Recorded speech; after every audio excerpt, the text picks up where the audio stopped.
Oi, turma, tudo bem com vocês? Voltando um pouquinho à última aula que eu encaminhei para vocês, a arte gótica. Vamos, trabalhar um pouquinho hoje com a explicação, da arte gótica. Então, ela se desenvolve no século ali, por volta do século XII, Ela é marcada por alguns princípios voltados à ideia da parte da religião, principalmente o catolicismo. É uma era, totalmente diferente. A arte gótica, ela entra dentro da Idade Média, É um dos períodos mais extensos que teve dentro da humanidade, tá? Só que a arte gótica, ela se passa entre 1150 até 1500. É um início de uma economia fundamentada no comércio. Como assim no comércio? Os camponeses, eles deixam a vida do campo, as pessoas, elas deixam a vida do campo e elas vão em busca de uma vida melhor na cidade, tá? Com isso aparece aqui, a burguesia urbana. A princípio, até então, a sociedade, no caso, ela era voltada à parte românica, com umas características diferentes daquilo que era a Idade Média.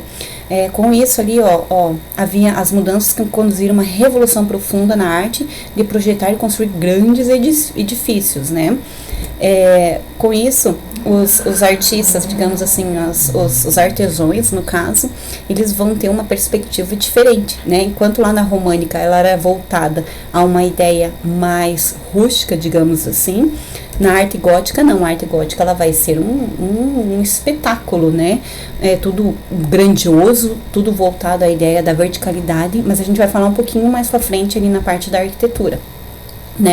Agora aqui, na arquitetura, então, vai ter uma diferença bem grande. Primeiro, a fachada. Olha, a fachada da arquitetura gótica, ela vai ter a verticalidade que a gente chama, que é tudo voltado ao plano celeste. No início dela, na abertura dela aqui, a gente chama isso aqui de tímpano, ela vai parecer uma grande rosácea, tá? Enquanto aqui, há uma nave central e duas naves laterais. Como isso? Uma abertura. Aqui vai ter uma entrada e aqui do lado vai ter a saída, digamos assim. Até então só havia uma entrada e uma saída. Agora aqui no gótico não. No gótico eles vão ter uma ideia diferente, que tem que ter mais aberturas, digamos assim, tá? Outra coisa que aparece, que expressa uma arquitetura gótica, é a grandiosidade, a crença na existência de um Deus que vive num plano celeste, E uma das principais, monumentos, que é da arte gótica, é a Catedral de Notre-Dame, que é em Paris, que foi aquela que pegou fogo, e a Catedral de Notre-Dame de Chartres, que é aquela que fica em Milão, na Itália, tá? Também no Brasil a gente tem a Catedral da Sé, que é outra característica bem marcante das construções góticas, Essa daqui é aquela de Milão, no caso, A grandiosidade dela é bem aparente.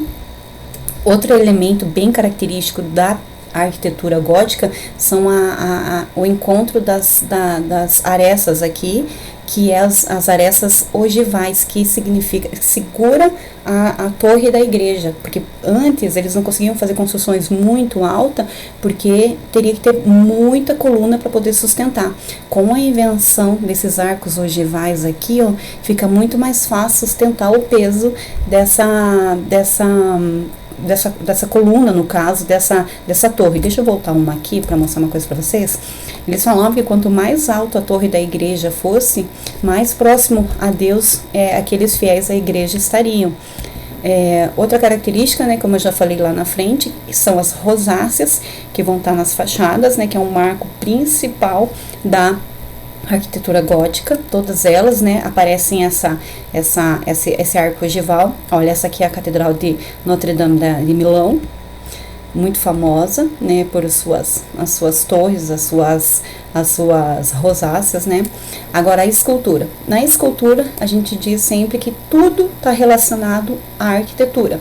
Como assim tudo? Ela é acoplada na arquitetura, ela faz parte da arquitetura, essas esculturas. Entra também a ideia da verticalidade, essa escultura bem vertical, voltada à ideia do plano celeste, aglomeração de imagens, ela começa a aparecer, tudo esculpido. Imaginem o detalhe ali, como foi difícil para poder realizar essas esculturas. né? Também essas rosáceas, ela entra como escultura, mas uma escultura, né, em relevo. Outra característica da arte gótica são as gárgulas, né? Eles diziam sempre que as gárgulas, elas representavam o lado ruim da coisa. Lá dentro é, né, a parte da oração, a parte, né, voltada essa parte da religiosidade, e lá fora seria o pecado. Então elas estariam ali, digamos, em espécie para proteger, né, as gárgulas, né? Na pintura eles vão estar já com prenúncio ao Renascimento. Como assim Renascimento? As pinturas, elas vão começar um alto grau de realismo, só que ainda fica a ideia, ó, da verticalidade. Estão vendo, ó, as pinturas aqui, elas lembram muito essa ideia do plano celeste, voltado ao plano celeste. A principal forma de pintura era também com imagens religiosas.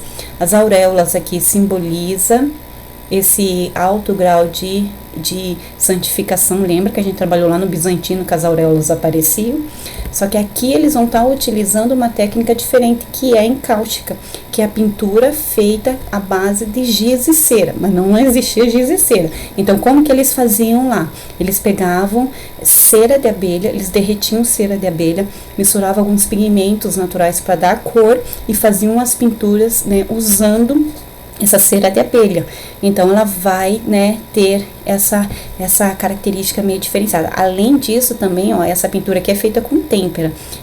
A base da têmpera é o ovo, tá? Vai pegar o ovo, vai, né, fazer toda a sua mistura ali com algum pigmento natural e vai utilizar esse ovo na pintura, tá? Outra coisa que aparece, o olhar. Aqui não tá tão assim, mas o olhar, ele é sempre voltado ao plano celeste, né? A Deus, no caso, né? Deixa eu ver o que mais tem para falar sobre. Aqui já começa esse prenúncio do Renascimento, começa uma ideia já de perspectiva, né? Ó, essa aqui é com têmpera, base de ovo. Outra forma de pintura é o vitral. Esse vitral, até então, as janelas, eles relacionavam o escuro ao sagrado. Então, não havia muitas janelas nas catedrais, né? No gótico, eles vão pôr janela. No momento que eles colocam janela, a incidência de luz, né, vai entrar e vai impossibilitar algumas manifestações ali que vai acontecer. Então, o que eles vão fazer? Eles vão inventar a técnica do vitral, que vai pintura feita no vidro, e essa técnica, ela vai filtrar a luz que vai entrar dentro das catedrais. Outra característica também é que os fiéis, eles eram analfabetos, eles não sabiam ler. Então, as imagens que ali estão faz uma forma de você fazer uma leitura prévia daquele, né, ensinamento ali que está sendo proposto, né? Geralmente são imagens, ou melhor, geralmente não, eram imagens do Antigo e do Novo Testamento que era relacionado nessas pinturas aí, tá? Então, é uma forma de fazer uma leitura, uma linguagem visual, no caso, através de imagens, tá? Outra característica que aparece bastante são as iluminuras, né? O que é uma iluminura?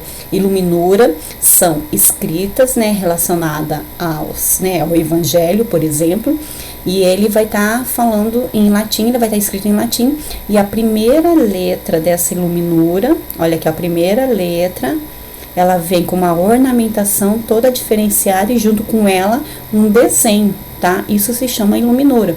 Geralmente eles eram gravados em couro, nesse couro de carneiro, tá? Que eles iam e gravavam essas escritas ali. Turma, como atividade, eu quero que vocês criem, pode ser uma escrita qualquer, vocês podem pegar, por exemplo, uma letra de uma música, e nessa letra de música vocês vão escrever, e a primeira letra, olha aqui, ó, primeira letra, vocês vão estar ornamentando essa primeira letra, e depois ao lado vai estar escrito, no estilo dessa iluminura, tá? No estilo dessa iluminura, vocês vão estar fazendo essa espécie de, né, pergaminho aí, mas utilizando uma linguagem mais para os dias atuais, que seria, por exemplo, uma música, um poema, alguma coisa assim, tá? Então, vocês vão fazer no caderno de arte, vocês vão fazer, então, com uma ideia da iluminura, beleza? Beijos!